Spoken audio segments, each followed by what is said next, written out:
Good morning, happy Wednesday. I will be reading out of Deuteronomy 11:11.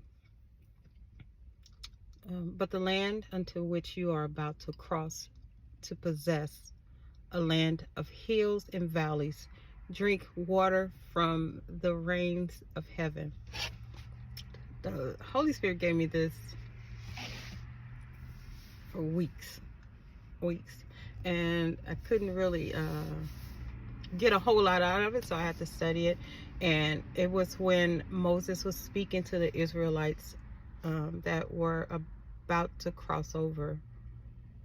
Well, they thought they were about to cross over the Jordan River, which represents promised land. And the land that they were going to cross over into was a land that they were not familiar with. Now,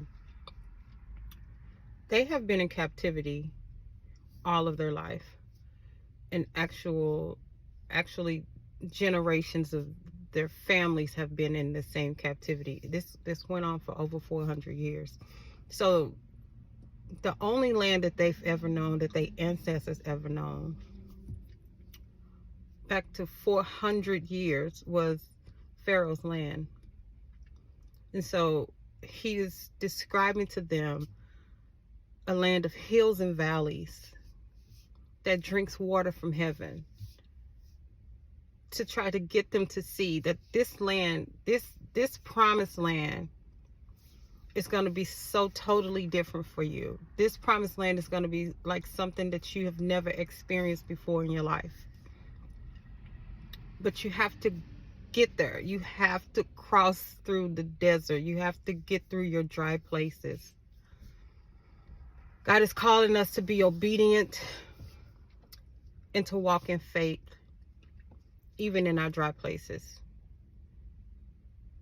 because God's word is his word and his promises are his promises. And if he say a thing, who can decree a thing and it don't be so?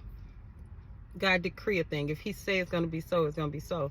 There's no gray area. So there's nothing to figure out. I don't care how hard it get. I don't care how dry it get.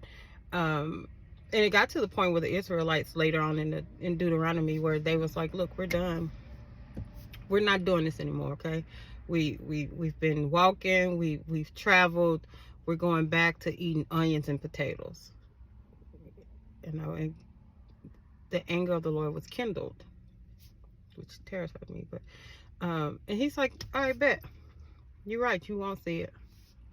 Your children, the next generation will see it, but because you did not believe me, because you wanted to turn away from what I promised you, then you won't see it. So my encouragement for you today is, don't let the next generation get what is promised to you. If he promised it, the God that opened doors that no one can shut, and shut doors that no one can open, if he says it's going to be so, it's going to be so. Get through your desert places, get through your dry places, for your generation, not the next generation. It drinks rain from heaven. That's great.